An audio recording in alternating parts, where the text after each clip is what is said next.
Nous avons tous des moments où nous n'obtenons pas ce que nous voulons et où nous devons attendre et accroître notre foi un peu plus. Et je crois que la seule chose qui m'aide vraiment, c'est de croire que Dieu me connaît plus que je ne me connais moi-même et que toutes choses travailleront ensemble pour mon bien à la fin.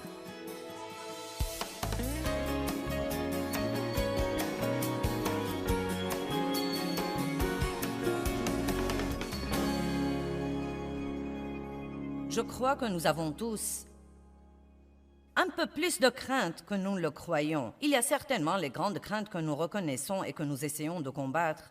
Mais je crois qu'il y a beaucoup de petites choses qui se sont infiltrées dans nos vies pendant une longue période de temps et nous ne rendons même pas compte qu'elles sont là. Mais une des craintes que nous avons et que nous ne considérons être une crainte, c'est le doute. Et vous savez, le doute est un parent qui est très proche de la crainte, et nous pourrions même dire que c'est un type de crainte. Et je ne crois même pas que nous doutons de Dieu, mais je crois que beaucoup de fois nous doutons de nous-mêmes. Nous croyons que Dieu peut certainement faire quelque chose, mais nous ne sommes pas sûrs qu'il le fera pour nous.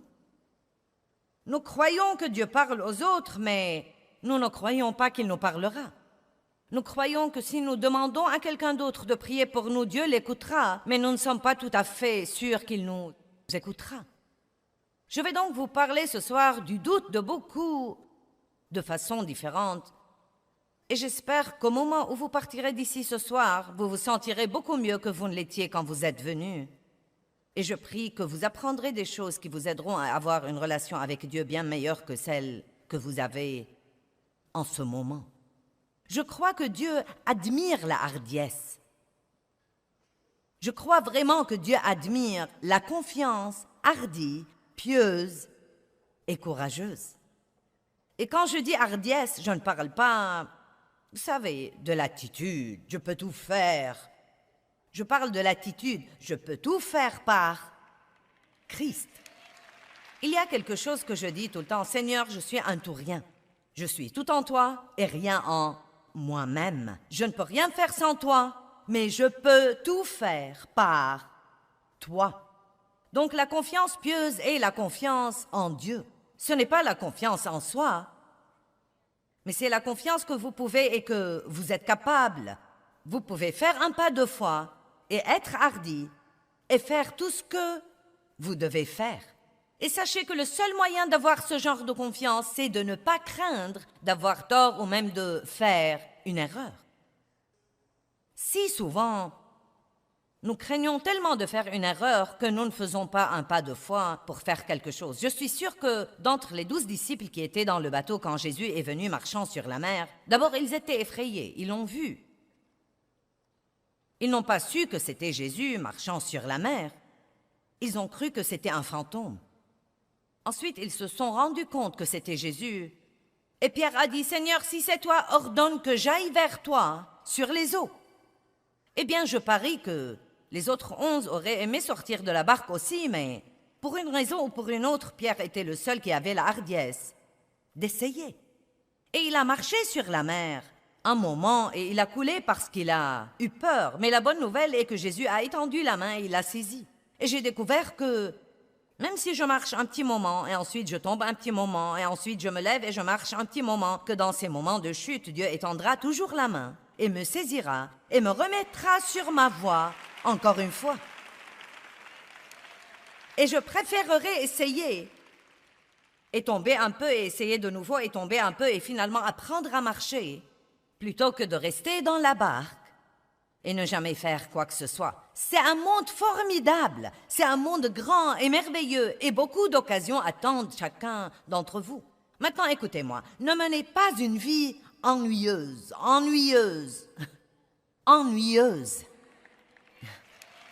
Vous m'avez entendu? Eh bien, je suis si ennuyé. Si vous êtes ennuyé, je suis sûre que c'est de votre faute. Et cela vient en grande partie d'être tellement accro à la sécurité que vous continuez à faire la même chose bête, ennuyeuse, sûre, maintes et maintes fois. et vous ne sortez jamais de la barque pour faire quelque chose de différent.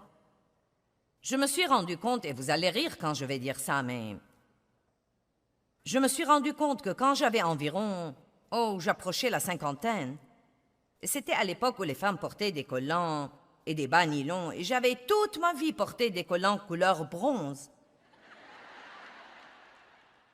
Et les autres dames portaient des collants bleu marine et des collants noirs et roses et des collants avec des dessins. Pas moi, je portais toujours la couleur bronze.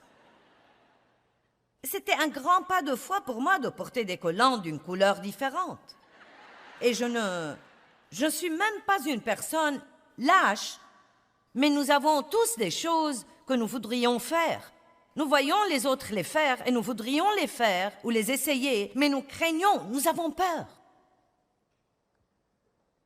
Et je veux vous encourager ce soir à commencer à vivre un peu plus hardiment et à prier beaucoup plus hardiment et à sortir de la barque et à suivre votre cœur et à faire ce que vous croyez vraiment que Dieu vous donne l'occasion de faire. Je ne vous suggère pas de faire des bêtises ou de faire quelque chose pour l'essayer sans avoir une indication de Dieu que cette chose est vraiment bonne pour vous.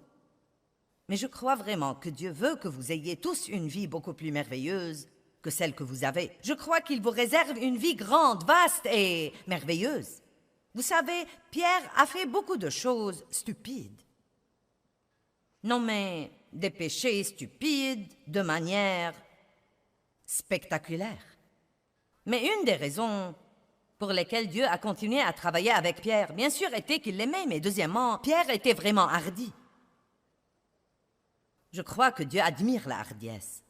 Vous savez, Zachée était un type petit de taille qui n'a pas pu voir Jésus parce qu'il y avait une foule énorme. Mais il était hardi, il a couru devant la foule et il est monté sur un arbre pour voir Jésus. Et ce qu'il y a d'intéressant, c'est que quand Jésus est passé, Zachée a attiré son attention et Jésus lui a dit « Descends vite car il faut que je dîne dans ta maison. » Pourquoi d'entre tous ces gens est-il allé dîner dans la maison de Zachée? Eh bien, il était le seul qui est monté sur un arbre. Et vous savez, vous pouvez interpréter le fait de monter sur l'arbre dans tous les contextes que vous voulez. Je suis sûre que beaucoup de gens ont abandonné ce jour-là et ont dit « Oh, il y a trop de monde, je ne peux pas le voir. » Ils ne voulaient pas faire un effort ou faire le mille supplémentaire. Caleb, dit la Bible parle beaucoup de Josué et de Caleb. Et elle dit qu'ils avaient un esprit différent du reste des hommes. Et quand le pays était distribué aux tribus, Caleb a dit « Donnez-moi cette montagne ». Il avait 85 ans et il a dit « Donnez-moi une montagne ». Êtes-vous prêt à prendre une montagne à 85 ans ou vous êtes trop vieux pour démarrer quelque chose de nouveau? Je sais que vous n'êtes pas tous dans la catégorie des plus âgés, mais vous y serez tôt ou tard. Et vous ne devez pas avoir une mauvaise mentalité là-dessus. Vous n'êtes jamais trop jeune ou trop vieux pour faire quelque chose de grand pour Dieu. Il n'est jamais trop tard pour commencer de nouveau.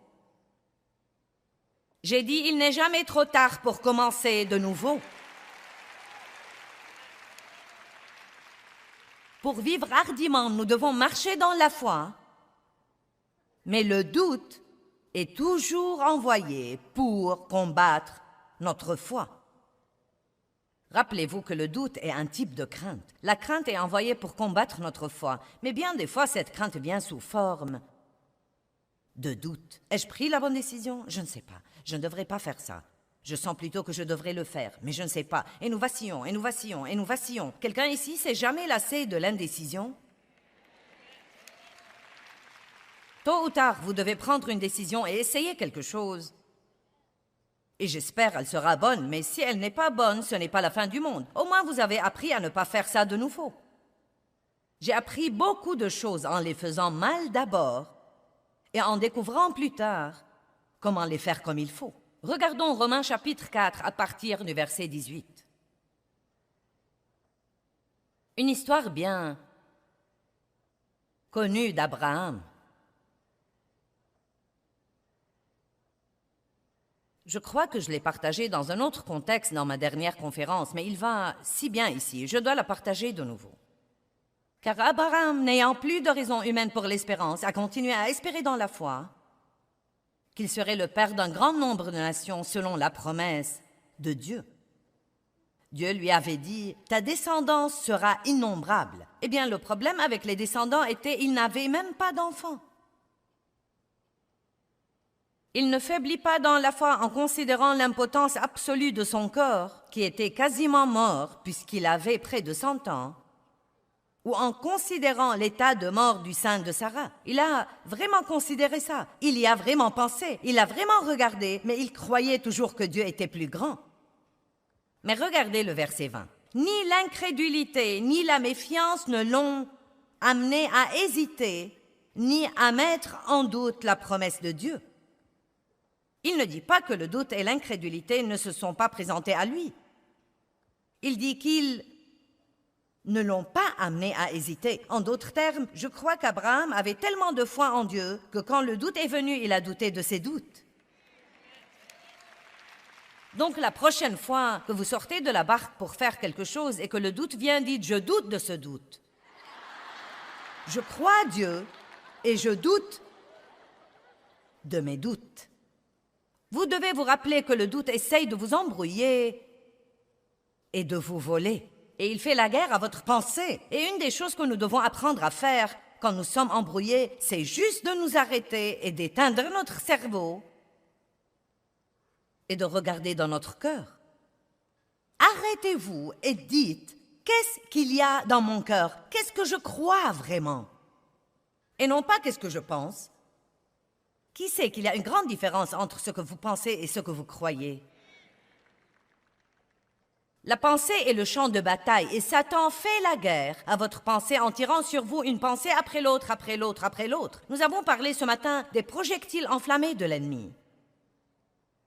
Et nous avons dit que le bouclier de la foi est la seule chose avec laquelle nous pouvons éteindre tous les projectiles enflammés de l'ennemi. Et je crois que ces projectiles enflammés sont lancés contre nos pensées et nos émotions.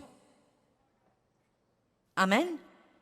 Et donc, quand vous croyez dans votre cœur que vous êtes censé faire quelque chose, et ça vient normalement comme une extrême onction ou ce que j'appelle un scepticisme pieux. Oh! Et ensuite, vous y pensez. C'est incroyable les rêves que nous tuons en y pensant. Je dis toujours que vous pouvez tuer une chose si vous y pensez assez longtemps. David avait la confiance qu'il pouvait tuer Goliath, bien qu'il fût beaucoup plus petit et qu'il n'eût pas été bien équipé. Cela dit, tu devrais au moins porter mon armure. David a essayé de la porter, il n'a pas pu, parce qu'il voulait y aller par la confiance en Dieu. Et j'aime ce que dit la Bible, que quand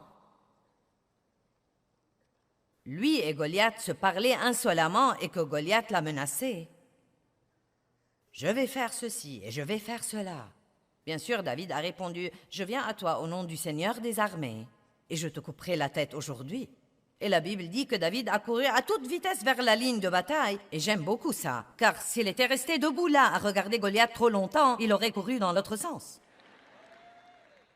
Et je crois qu'Abraham a considéré son corps impuissant, mais il ne l'a pas regardé pendant 3 semaines. Peut-être qu'il a regardé Sarah qui était un peu vieille et ridée et qui avait déjà eu la ménopause et qu'il a pensé « pas moyen ».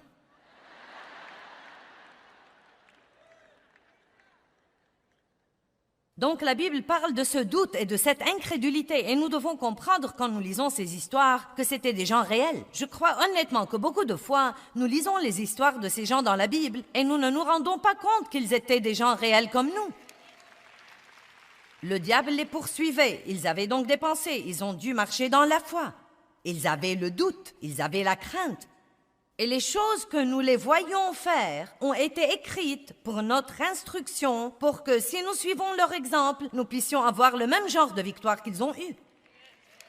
Et donc, que dit-il encore d'Abraham? Si nous pouvons mettre les versets sur l'écran. Il dit « Ni l'incrédulité ni la méfiance ne l'ont amené à hésiter ni à mettre en doute la promesse de Dieu, mais il fut affermi et fortifié par la foi, comme il louait et rendait gloire à Dieu. » Qu'a-t-il donc fait? Quand le doute est venu, il a ouvert sa bouche. Et qu'est-ce que la louange? La louange, c'est raconter une histoire sur la bonté de Dieu.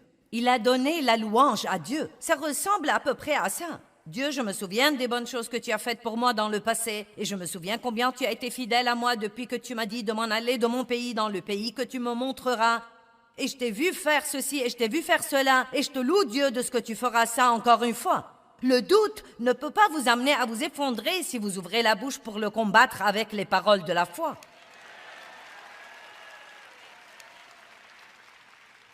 Et c'est facile de douter, c'est facile de croire ce que vous ressentez.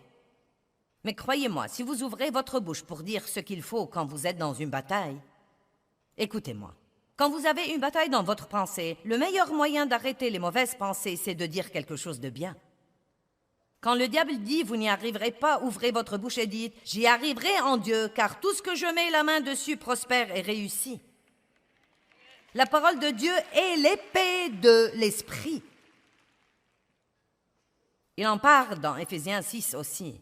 Il dit « Nous devons brandir cette épée à double tranchant ». Eh bien, quand vient le doute? Le doute et l'incrédulité viennent quand nous attendons. Si nous prions et que nous obtenions ce que nous voulons immédiatement, nous n'aurions jamais de problème avec le doute. Pourquoi donc Dieu nous fait attendre? Parce que notre foi doit être testée pour voir si elle est réelle et authentique. Elle doit être testée afin de grandir. Accroître vous fait grandir, et beaucoup d'entre vous, et je pourrais même dire la plupart d'entre vous, êtes dans une situation dans votre vie où vous faites ça. Et c'est étonnant ce que ça peut être parfois exaspérant quand vous savez que vous savez que vous savez que ce que vous demandez à Dieu de faire ne demande aucun effort de sa part. Et pourtant, il vous fait attendre. Est-ce que quelqu'un d'entre vous sait de quoi je parle? Ou bien vous continuez à faire face à la même chose, encore et encore et encore et encore? Laissez-moi vous dire quelque chose. Je ne sais pas quel genre de semaine vous avez passé, mais ma semaine n'était pas si merveilleuse non plus. Il y a une chose dont je m'occupe depuis longtemps, et c'était une journée très stressante où je m'en suis occupée. Et voilà, après m'en être occupée pendant presque 4 ans, j'ai eu un exaucement et un bon rapport. Mais attendez. Le même jour, quelque chose d'autre est survenu que je croyais être résolu. J'étais sûre qu'il était résolu. Je jouissais de ma paix. Je remerciais Dieu pour la victoire et tout le gâchis a recommencé de nouveau.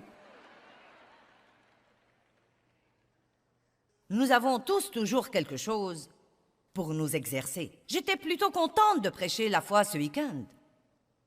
Car si vous n'en avez pas besoin, ça m'aidera à moi. Nous avons tous des moments où nous obtenons ce que nous voulons et nous avons tous des moments où nous n'obtenons pas ce que nous voulons et où nous devons attendre et accroître notre foi un peu plus. Et je crois que la seule chose qui m'aide vraiment, c'est de croire que Dieu me connaît plus que je ne me connais moi-même et que toutes choses travailleront ensemble pour mon bien à la fin.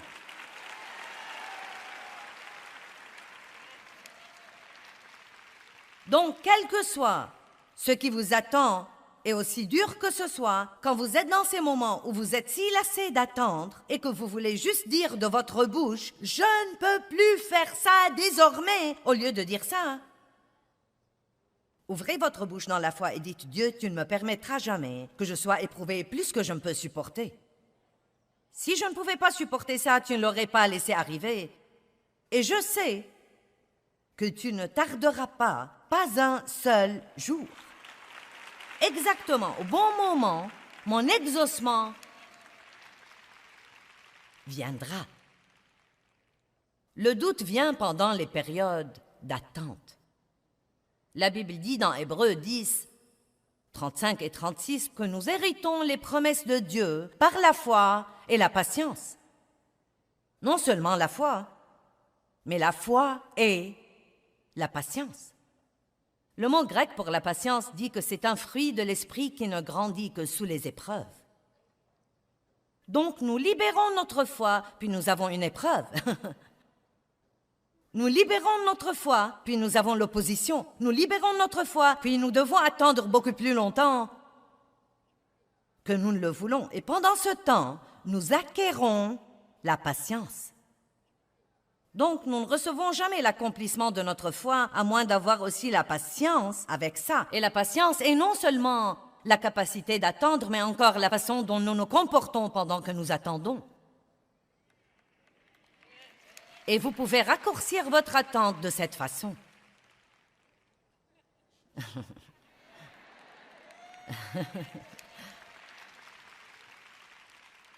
Je prierai pour vous ce que Paul a prié pour l'Église dans Colossiens. Il n'a jamais prié pour que leurs problèmes s'en aillent. Pas une seule fois vous ne trouvez Paul prier pour que les problèmes de n'importe quelle Église s'en aillent. Il n'a jamais prié ça, pas une seule fois. Mais je prierai pour vous ce qu'il a prié pour les Colossiens. Je prie que vous puissiez supporter tout ce qui vous arrive de bon cœur.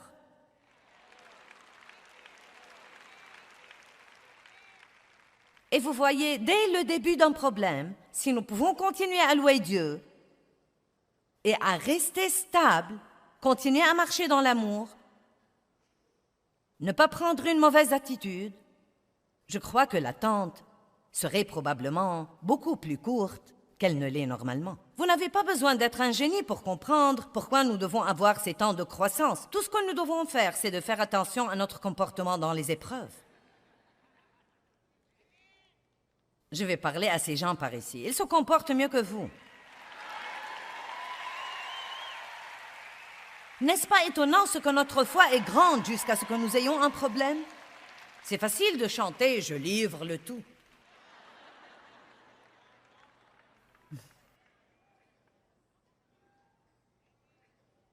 Exode 13, 17, je veux que vous regardiez quelque chose que je trouve intéressant. Lorsque Pharaon laissa aller le peuple, Dieu ne le conduisit point par le chemin du pays des Philistins, quoique le plus proche, car Dieu dit « Le peuple pourrait se repentir en voyant la guerre et retourner en Égypte. » En d'autres termes, ce qu'il dit là, c'est que Dieu les a conduits exprès par un chemin long et dur. Pourquoi? Parce qu'il dit qu'ils n'étaient pas prêts pour la guerre. Pourquoi devaient-ils être prêts pour la guerre? Parce que Dieu voulait qu'ils entrent et possèdent le pays.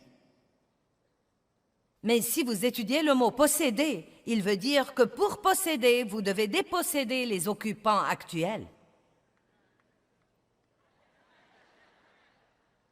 Donc, quand Dieu les a envoyés dans la terre promise, il ne les envoyait pas dans un endroit où il n'y avait pas d'ennemis, c'était plein d'ennemis.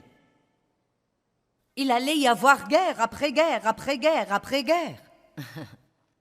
Ils ont dû prendre Jéricho, ils ont dû prendre une ville, après l'autre, et Dieu a dû les laisser errer là-bas, avoir leur mauvaise attitude, murmurer, se plaindre, ronchonner, tout critiquer, être impatients, vouloir revenir en Égypte, car quand ils étaient d'abord sortis, ils n'étaient pas assez forts pour entrer et posséder ce pays et faire face aux ennemis qui y sont.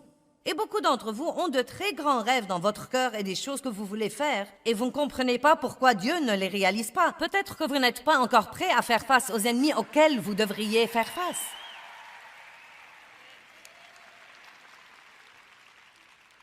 Laissez-moi vous dire quelque chose. Si vous priez pour être utilisé par Dieu, plus vous pouvez aider les gens, plus vous aurez de l'opposition. 1 Corinthiens 16, 9, Paul dit « Une porte grande et efficace m'est ouverte, et avec elle beaucoup d'adversaires. » J'aurais bien voulu pouvoir expliquer aux gens, et à moins d'écrire un très long livre, je ne pourrais pas faire ça, ce qu'il m'a fallu et ce qui a été exigé de moi pour arriver de février 1976, où j'ai senti que Dieu m'a parlé de ce qu'il voulait que je fasse de ma vie jusqu'à maintenant. Je ne saurais même pas commencer à vous raconter la douleur, la souffrance et Les milliers de fois où je voulais renoncer et abandonner, l'opposition des gens, l'opposition du diable, les fois où mon corps et ma pensée ont été attaqués, où mes émotions ont été attaquées. Je ne saurais même commencer à vous raconter ça, mais je ne l'échangerai contre rien au monde entier. Rien.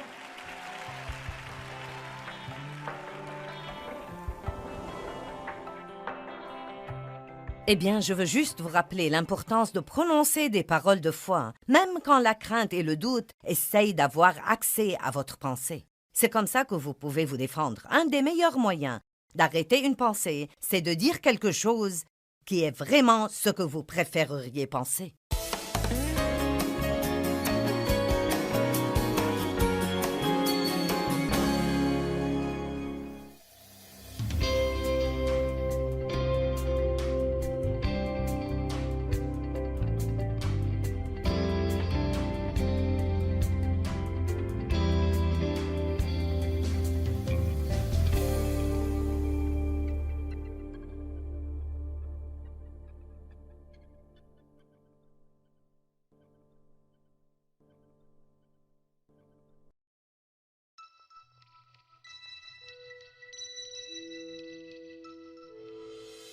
Nous avons tous des moments où nous n'obtenons pas ce que nous voulons et où nous devons attendre et accroître notre foi un peu plus. Et je crois que la seule chose qui m'aide vraiment, c'est de croire que Dieu me connaît plus que je ne me connais moi-même et que toutes choses travailleront ensemble pour mon bien à la fin.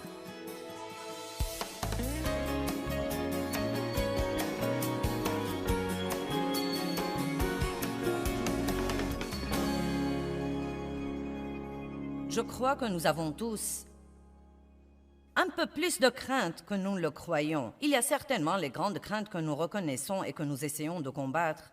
Mais je crois qu'il y a beaucoup de petites choses qui se sont infiltrées dans nos vies pendant une longue période de temps et nous ne rendons même pas compte qu'elles sont là. Mais une des craintes que nous avons et que nous ne considérons être une crainte, c'est le doute. Et vous savez, le doute est un parent qui est très proche de la crainte, et nous pourrions même dire que c'est un type de crainte. Et je ne crois même pas que nous doutons de Dieu, mais je crois que beaucoup de fois nous doutons de nous-mêmes. Nous croyons que Dieu peut certainement faire quelque chose, mais nous ne sommes pas sûrs qu'il le fera pour nous. Nous croyons que Dieu parle aux autres, mais nous ne croyons pas qu'il nous parlera. Nous croyons que si nous demandons à quelqu'un d'autre de prier pour nous, Dieu l'écoutera, mais nous ne sommes pas tout à fait sûrs qu'il nous écoutera. Je vais donc vous parler ce soir du doute de beaucoup de façons différentes. Et j'espère qu'au moment où vous partirez d'ici ce soir, vous vous sentirez beaucoup mieux que vous ne l'étiez quand vous êtes venus.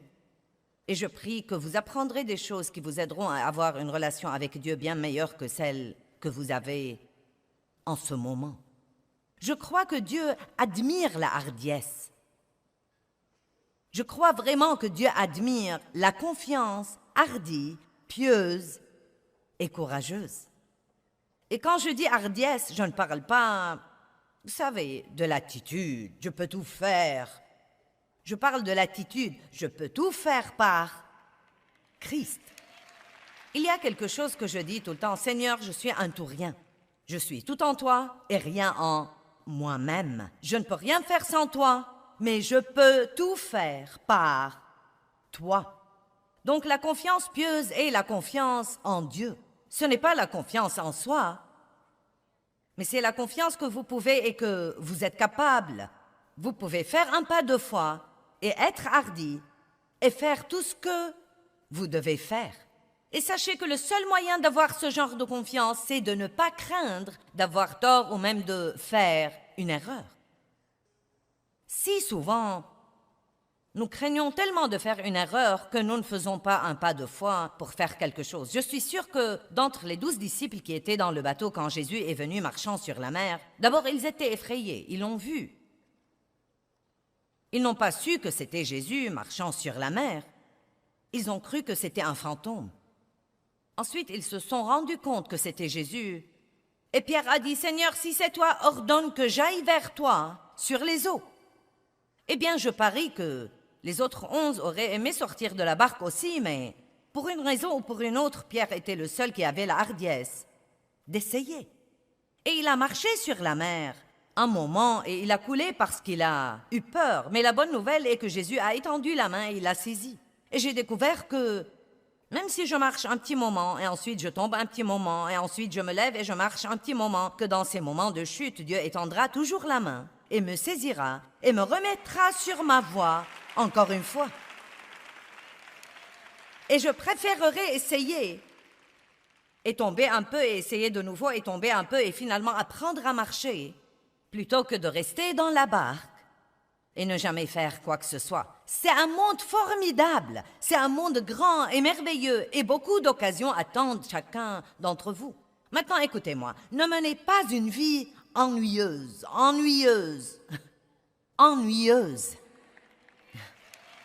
Vous m'avez entendu? Eh bien, je suis si ennuyé. Si vous êtes ennuyé, je suis sûre que c'est de votre faute. Et cela vient en grande partie d'être tellement accro à la sécurité que vous continuez à faire la même chose bête, ennuyeuse, sûre, maintes et maintes fois. Et vous ne sortez jamais de la barque pour faire quelque chose de différent. Je me suis rendu compte, et vous allez rire quand je vais dire ça, mais je me suis rendu compte que quand j'avais environ, j'approchais la cinquantaine, c'était à l'époque où les femmes portaient des collants et des bas nylons, et j'avais toute ma vie porté des collants couleur bronze. Et les autres dames portaient des collants bleu marine et des collants noirs et roses et des collants avec des dessins. Pas moi, je portais toujours la couleur bronze. C'était un grand pas de foi pour moi de porter des collants d'une couleur différente. Et je ne suis même pas une personne lâche, mais nous avons tous des choses que nous voudrions faire. Nous voyons les autres les faire et nous voudrions les faire ou les essayer, mais nous craignons, nous avons peur. Et je veux vous encourager ce soir à commencer à vivre un peu plus hardiment et à prier beaucoup plus hardiment et à sortir de la barque et à suivre votre cœur et à faire ce que vous croyez vraiment que Dieu vous donne l'occasion de faire. Je ne vous suggère pas de faire des bêtises ou de faire quelque chose pour l'essayer sans avoir une indication de Dieu que cette chose est vraiment bonne pour vous. Mais je crois vraiment que Dieu veut que vous ayez tous une vie beaucoup plus merveilleuse que celle que vous avez. Je crois qu'il vous réserve une vie grande, vaste et merveilleuse. Vous savez, Pierre a fait beaucoup de choses stupides.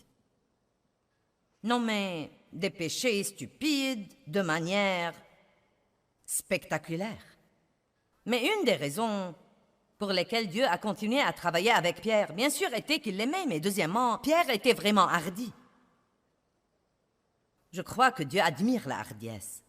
Vous savez, Zachée était un type petit de taille qui n'a pas pu voir Jésus parce qu'il y avait une foule énorme. Mais il était hardi, il a couru devant la foule et il est monté sur un arbre pour voir Jésus. Et ce qu'il y a d'intéressant, c'est que quand Jésus est passé, Zachée a attiré son attention et Jésus lui a dit « Descends vite car il faut que je dîne dans ta maison. » Pourquoi d'entre tous ces gens est-il allé dîner dans la maison de Zachée? Eh bien, il était le seul qui est monté sur un arbre. Et vous savez, vous pouvez interpréter le fait de monter sur l'arbre dans tous les contextes que vous voulez. Je suis sûre que beaucoup de gens ont abandonné ce jour-là et ont dit « Oh, il y a trop de monde, je ne peux pas le voir. » Ils ne voulaient pas faire un effort ou faire le mille supplémentaire. Caleb, dit la Bible. La Bible parle beaucoup de Josué et de Caleb. Et elle dit qu'ils avaient un esprit différent du reste des hommes. Et quand le pays était distribué aux tribus, Caleb a dit « Donnez-moi cette montagne ». Il avait 85 ans et il a dit « Donnez-moi une montagne ». Êtes-vous prêt à prendre une montagne à 85 ans ou vous êtes trop vieux pour démarrer quelque chose de nouveau? Je sais que vous n'êtes pas tous dans la catégorie des plus âgés, mais vous y serez tôt ou tard. Et vous ne devez pas avoir une mauvaise mentalité là-dessus. Vous n'êtes jamais trop jeune ou trop vieux pour faire quelque chose de grand pour Dieu. Il n'est jamais trop tard pour commencer de nouveau. J'ai dit, il n'est jamais trop tard pour commencer de nouveau. Pour vivre hardiment, nous devons marcher dans la foi. Mais le doute est toujours envoyé pour combattre notre foi. Rappelez-vous que le doute est un type de crainte. La crainte est envoyée pour combattre notre foi, mais bien des fois, cette crainte vient sous forme de doute. Ai-je pris la bonne décision? Je ne sais pas. Je ne devrais pas faire ça. Je sens plutôt que je devrais le faire, mais je ne sais pas. Et nous vacillons, et nous vacillons, et nous vacillons. Quelqu'un ici s'est jamais lassé de l'indécision? Tôt ou tard, vous devez prendre une décision et essayer quelque chose. Et j'espère qu'elle sera bonne, mais si elle n'est pas bonne, ce n'est pas la fin du monde. Au moins, vous avez appris à ne pas faire ça de nouveau. J'ai appris beaucoup de choses en les faisant mal d'abord et en découvrant plus tard comment les faire comme il faut. Regardons Romains chapitre 4 à partir du verset 18. Une histoire bien connue d'Abraham. Je crois que je l'ai partagé dans un autre contexte dans ma dernière conférence, mais il va si bien ici, je dois la partager de nouveau. Car Abraham, n'ayant plus de raison humaine pour l'espérance, a continué à espérer dans la foi qu'il serait le père d'un grand nombre de nations selon la promesse de Dieu. Dieu lui avait dit « Ta descendance sera innombrable ». Eh bien, le problème avec les descendants était qu'ils n'avaient même pas d'enfants. Il ne faiblit pas dans la foi en considérant l'impotence absolue de son corps, qui était quasiment mort puisqu'il avait près de 100 ans, ou en considérant l'état de mort du sein de Sarah. Il a vraiment considéré ça, il y a vraiment pensé, il a vraiment regardé, mais il croyait toujours que Dieu était plus grand. Mais regardez le verset 20. Ni l'incrédulité, ni la méfiance ne l'ont amené à hésiter, ni à mettre en doute la promesse de Dieu. Il ne dit pas que le doute et l'incrédulité ne se sont pas présentés à lui. Il dit qu'ils ne l'ont pas amené à hésiter. En d'autres termes, je crois qu'Abraham avait tellement de foi en Dieu que quand le doute est venu, il a douté de ses doutes.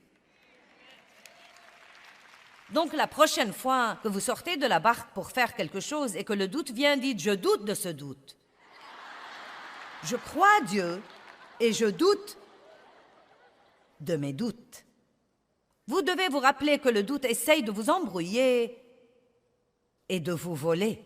Et il fait la guerre à votre pensée. Et une des choses que nous devons apprendre à faire quand nous sommes embrouillés, c'est juste de nous arrêter et d'éteindre notre cerveau et de regarder dans notre cœur. Arrêtez-vous et dites, qu'est-ce qu'il y a dans mon cœur? Qu'est-ce que je crois vraiment? Et non pas qu'est-ce que je pense. Qui sait qu'il y a une grande différence entre ce que vous pensez et ce que vous croyez? La pensée est le champ de bataille et Satan fait la guerre à votre pensée en tirant sur vous une pensée après l'autre, après l'autre, après l'autre. Nous avons parlé ce matin des projectiles enflammés de l'ennemi. Et nous avons dit que le bouclier de la foi est la seule chose avec laquelle nous pouvons éteindre tous les projectiles enflammés de l'ennemi. Et je crois que ces projectiles enflammés sont lancés contre nos pensées et nos émotions. Amen.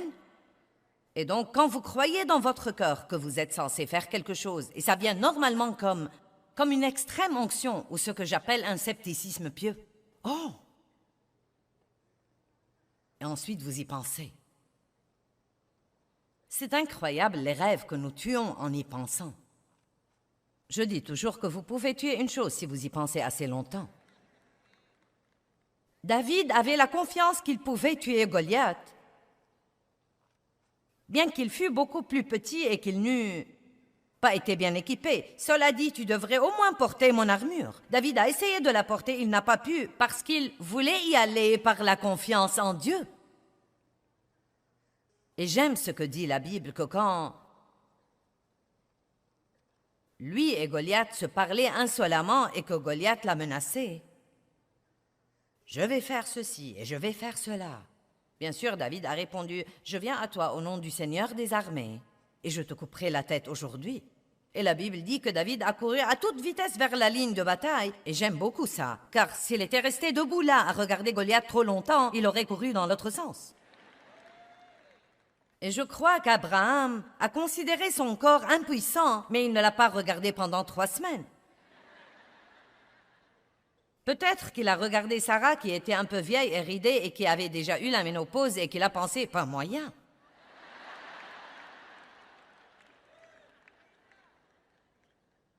Donc la Bible parle de ce doute et de cette incrédulité et nous devons comprendre quand nous lisons ces histoires que c'était des gens réels. Je crois honnêtement que beaucoup de fois, nous lisons les histoires de ces gens dans la Bible et nous ne nous rendons pas compte qu'ils étaient des gens réels comme nous. Le diable les poursuivait, ils avaient donc des pensées, ils ont dû marcher dans la foi. Ils avaient le doute, ils avaient la crainte. Et les choses que nous les voyons faire ont été écrites pour notre instruction, pour que si nous suivons leur exemple, nous puissions avoir le même genre de victoire qu'ils ont eu. Et donc, que dit-il encore d'Abraham? Si nous pouvons mettre les versets sur l'écran. Il dit « Ni l'incrédulité ni la méfiance ne l'ont amené à hésiter ni à mettre en doute la promesse de Dieu, mais il fut affermi et fortifié par la foi, comme il louait et rendait gloire à Dieu. » Qu'a-t-il donc fait quand le doute est venu? Il a ouvert sa bouche. Et qu'est-ce que la louange? La louange, c'est raconter une histoire sur la bonté de Dieu.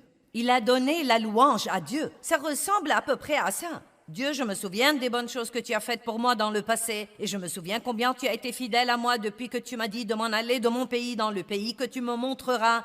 Et je t'ai vu faire ceci et je t'ai vu faire cela, et je te loue Dieu de ce que tu feras ça encore une fois. Le doute ne peut pas vous amener à vous effondrer si vous ouvrez la bouche pour le combattre avec les paroles de la foi.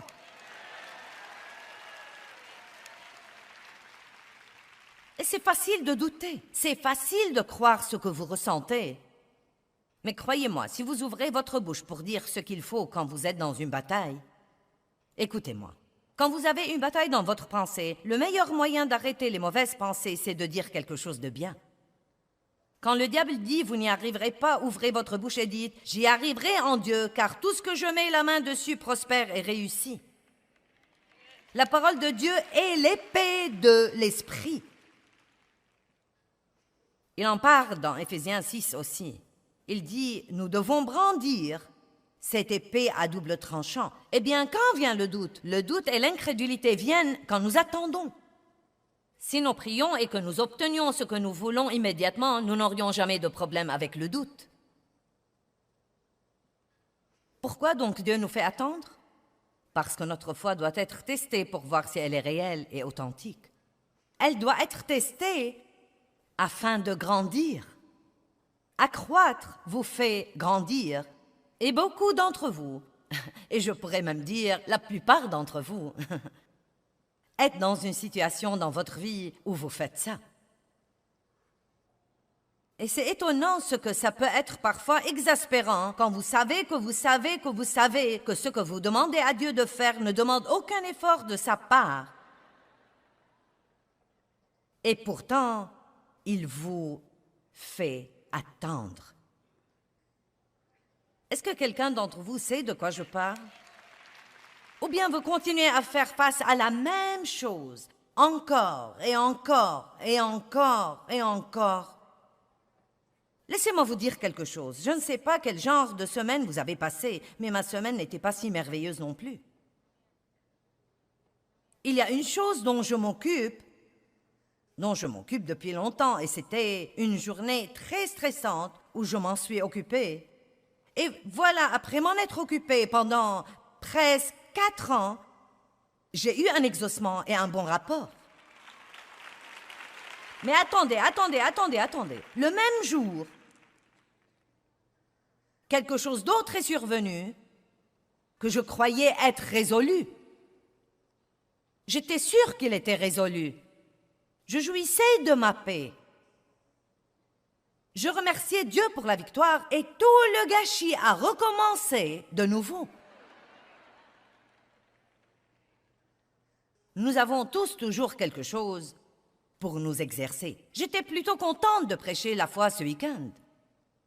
Car si vous n'en avez pas besoin, ça m'aidera à moi. Nous avons tous des moments où nous obtenons ce que nous voulons et nous avons tous des moments où nous n'obtenons pas ce que nous voulons et où nous devons attendre et accroître notre foi un peu plus. Et je crois que la seule chose qui m'aide vraiment, c'est de croire que Dieu me connaît plus que je ne me connais moi-même et que toutes choses travailleront ensemble pour mon bien à la fin.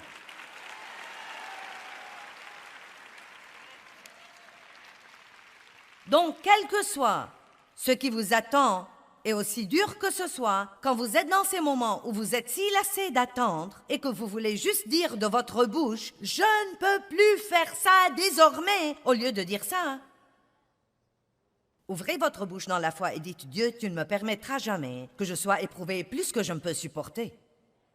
Si je ne pouvais pas supporter ça, tu ne l'aurais pas laissé arriver. Et je sais que tu ne tarderas pas un seul jour. » Exactement, au bon moment, mon exaucement viendra. Le doute vient pendant les périodes d'attente. La Bible dit dans Hébreux 10, 35 et 36 que nous héritons les promesses de Dieu par la foi et la patience. Non seulement la foi, mais la foi et la patience. Le mot grec pour la patience dit que c'est un fruit de l'esprit qui ne grandit que sous les épreuves. Donc nous libérons notre foi, puis nous avons une épreuve. Nous libérons notre foi, puis nous avons l'opposition. Nous libérons notre foi, puis nous devons attendre beaucoup plus longtemps que nous ne le voulons. Et pendant ce temps, nous acquérons la patience. Donc, nous ne recevons jamais l'accomplissement de notre foi, à moins d'avoir aussi la patience avec ça. Et la patience est non seulement la capacité d'attendre, mais encore la façon dont nous nous comportons pendant que nous attendons. Et vous pouvez raccourcir votre attente de cette façon.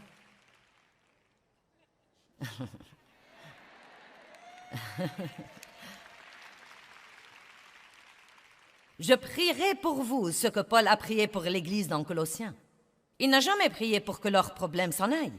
Pas une seule fois vous ne trouvez Paul prier pour que les problèmes de n'importe quelle Église s'en aillent. Il n'a jamais prié ça, pas une seule fois.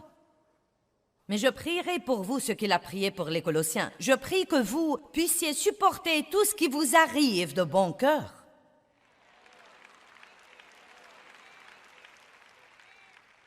Et vous voyez, dès le début d'un problème, si nous pouvons continuer à louer Dieu et à rester stable, continuer à marcher dans l'amour, ne pas prendre une mauvaise attitude, je crois que l'attente serait probablement beaucoup plus courte qu'elle ne l'est normalement. Vous n'avez pas besoin d'être un génie pour comprendre pourquoi nous devons avoir ces temps de croissance. Tout ce que nous devons faire, c'est de faire attention à notre comportement dans les épreuves. Je vais parler à ces gens par ici. Ils se comportent mieux que vous. N'est-ce pas étonnant ce que notre foi est grande jusqu'à ce que nous ayons un problème? C'est facile de chanter « Je livre le tout ».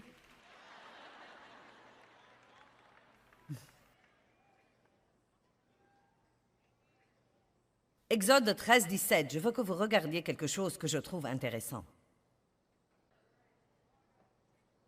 Lorsque Pharaon laissa aller le peuple, Dieu ne le conduisit point par le chemin du pays des Philistins, quoique le plus proche, car Dieu dit « Le peuple pourrait se repentir en voyant la guerre et retourner en Égypte. » En d'autres termes, ce qu'il dit là, c'est que Dieu les a conduits exprès par un chemin long et dur.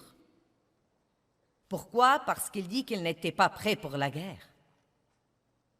Pourquoi devaient-ils être prêts pour la guerre? Parce que Dieu voulait qu'ils entrent et possèdent le pays. Mais si vous étudiez le mot « posséder », il veut dire que pour posséder, vous devez déposséder les occupants actuels. Donc, quand Dieu les a envoyés dans la terre promise, il ne les envoyait pas dans un endroit où il n'y avait pas d'ennemis, c'était plein d'ennemis. Il allait y avoir guerre après guerre, après guerre, après guerre. Ils ont dû prendre Jéricho, ils ont dû prendre une ville, après l'autre, et Dieu a dû les laisser errer là-bas avoir leur mauvaise attitude, murmurer, se plaindre, ronchonner, tout critiquer, être impatient, vouloir revenir en Égypte, car quand ils étaient d'abord sortis, ils n'étaient pas assez forts pour entrer et posséder ce pays et faire face aux ennemis qui y sont. Et beaucoup d'entre vous ont de très grands rêves dans votre cœur et des choses que vous voulez faire, et vous ne comprenez pas pourquoi Dieu ne les réalise pas. Peut-être que vous n'êtes pas encore prêt à faire face aux ennemis auxquels vous devriez faire face.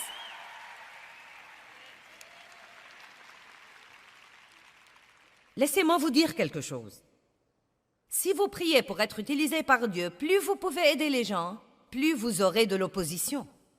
1 Corinthiens 16, 9, Paul dit « Une porte grande et efficace m'est ouverte, et avec elle beaucoup d'adversaires. » J'aurais bien voulu pouvoir expliquer aux gens, et à moins d'écrire un très long livre, je ne pourrais pas faire ça,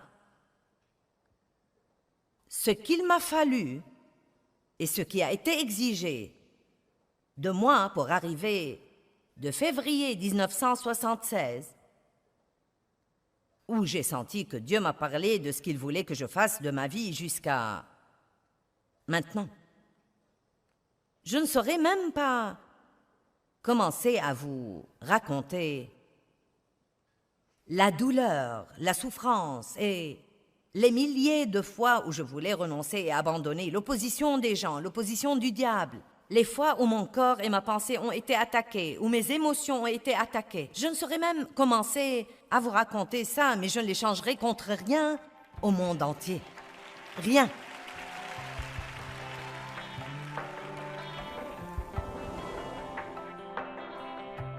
Eh bien, je veux juste vous rappeler l'importance de prononcer des paroles de foi, même quand la crainte et le doute essayent d'avoir accès à votre pensée. C'est comme ça que vous pouvez vous défendre. Un des meilleurs moyens d'arrêter une pensée, c'est de dire quelque chose qui est vraiment ce que vous préféreriez penser.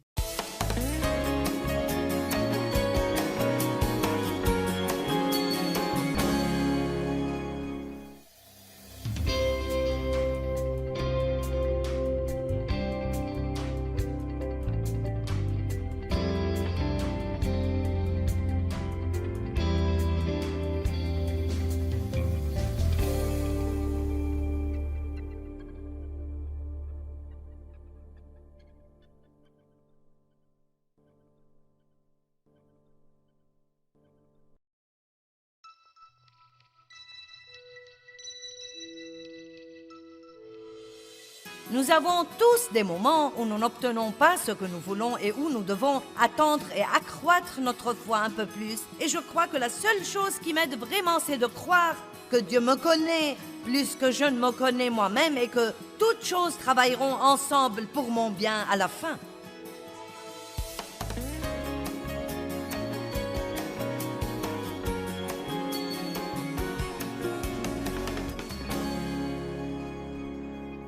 Je crois que nous avons tous un peu plus de crainte que nous le croyons. Il y a certainement les grandes craintes que nous reconnaissons et que nous essayons de combattre, mais je crois qu'il y a beaucoup de petites choses qui se sont infiltrées dans nos vies pendant une longue période de temps et nous ne rendons même pas compte qu'elles sont là. Mais une des craintes que nous avons et que nous ne considérons être une crainte, c'est le doute. Et vous savez, le doute est un parent qui est très proche de la crainte, et nous pourrions même dire que c'est un type de crainte. Et je ne crois même pas que nous doutons de Dieu, mais je crois que beaucoup de fois nous doutons de nous-mêmes. Nous croyons que Dieu peut certainement faire quelque chose, mais nous ne sommes pas sûrs qu'il le fera pour nous. Nous croyons que Dieu parle aux autres, mais nous ne croyons pas qu'il nous parlera. Nous croyons que si nous demandons à quelqu'un d'autre de prier pour nous, Dieu l'écoutera, mais nous ne sommes pas tout à fait sûrs qu'il nous écoutera. Je vais donc vous parler ce soir du doute de beaucoup de façons différentes. Et j'espère qu'au moment où vous partirez d'ici ce soir, vous vous sentirez beaucoup mieux que vous ne l'étiez quand vous êtes venus. Et je prie que vous apprendrez des choses qui vous aideront à avoir une relation avec Dieu bien meilleure que celle que vous avez en ce moment. Je crois que Dieu admire la hardiesse. Je crois vraiment que Dieu admire la confiance hardie, pieuse et courageuse. Et quand je dis hardiesse, je ne parle pas, vous savez, de l'attitude, je peux tout faire. Je parle de l'attitude, je peux tout faire par Christ. Il y a quelque chose que je dis tout le temps, Seigneur, je suis un tout rien. Je suis tout en toi et rien en moi-même. Je ne peux rien faire sans toi, mais je peux tout faire par toi. Donc la confiance pieuse est la confiance en Dieu. Ce n'est pas la confiance en soi, mais c'est la confiance que vous pouvez et que vous êtes capable. Vous pouvez faire un pas de foi et être hardi et faire tout ce que vous devez faire. Et sachez que le seul moyen d'avoir ce genre de confiance, c'est de ne pas craindre d'avoir tort ou même de faire une erreur. Si souvent, nous craignons tellement de faire une erreur que nous ne faisons pas un pas de foi pour faire quelque chose. Je suis sûre que d'entre les 12 disciples qui étaient dans le bateau quand Jésus est venu marchant sur la mer, d'abord ils étaient effrayés, ils l'ont vu. Ils n'ont pas su que c'était Jésus marchant sur la mer. Ils ont cru que c'était un fantôme. Ensuite, ils se sont rendus compte que c'était Jésus. Et Pierre a dit, « Seigneur, si c'est toi, ordonne que j'aille vers toi sur les eaux. » Eh bien, je parie que les autres 11 auraient aimé sortir de la barque aussi, mais pour une raison ou pour une autre, Pierre était le seul qui avait la hardiesse d'essayer. Et il a marché sur la mer un moment et il a coulé parce qu'il a eu peur. Mais la bonne nouvelle est que Jésus a étendu la main et il l'a saisi. Et j'ai découvert que même si je marche un petit moment, et ensuite je tombe un petit moment, et ensuite je me lève et je marche un petit moment, que dans ces moments de chute, Dieu étendra toujours la main, et me saisira, et me remettra sur ma voie, encore une fois. Et je préférerais essayer, et tomber un peu, et essayer de nouveau, et tomber un peu, et finalement apprendre à marcher, plutôt que de rester dans la barque, et ne jamais faire quoi que ce soit. C'est un monde formidable, c'est un monde grand et merveilleux, et beaucoup d'occasions attendent chacun d'entre vous. Maintenant, écoutez-moi, ne menez pas une vie ennuyeuse.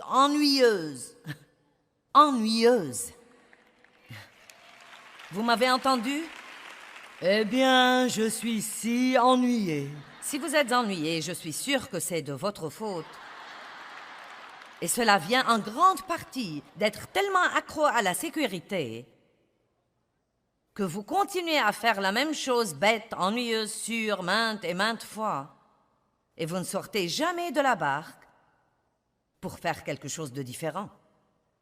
Je me suis rendu compte, et vous allez rire quand je vais dire ça, mais je me suis rendu compte que quand j'avais environ, j'approchais la cinquantaine, et c'était à l'époque où les femmes portaient des collants et des bas nylons, et j'avais toute ma vie porté des collants couleur bronze. Et les autres dames portaient des collants bleu marine et des collants noirs et roses et des collants avec des dessins. Pas moi, je portais toujours la couleur bronze. C'était un grand pas de foi pour moi de porter des collants d'une couleur différente. Et je ne suis même pas une personne lâche, mais nous avons tous des choses que nous voudrions faire. Nous voyons les autres les faire et nous voudrions les faire ou les essayer, mais nous craignons, nous avons peur. Et je veux vous encourager ce soir à commencer à vivre un peu plus hardiment et à prier beaucoup plus hardiment et à sortir de la barque et à suivre votre cœur et à faire ce que vous croyez vraiment que Dieu vous donne l'occasion de faire. Je ne vous suggère pas de faire des bêtises ou de faire quelque chose pour l'essayer sans avoir une indication de Dieu que cette chose est vraiment bonne pour vous. Mais je crois vraiment que Dieu veut que vous ayez tous une vie beaucoup plus merveilleuse que celle que vous avez. Je crois qu'il vous réserve une vie grande, vaste et merveilleuse. Vous savez, Pierre a fait beaucoup de choses stupides. Non, mais des péchés stupides de manière spectaculaire.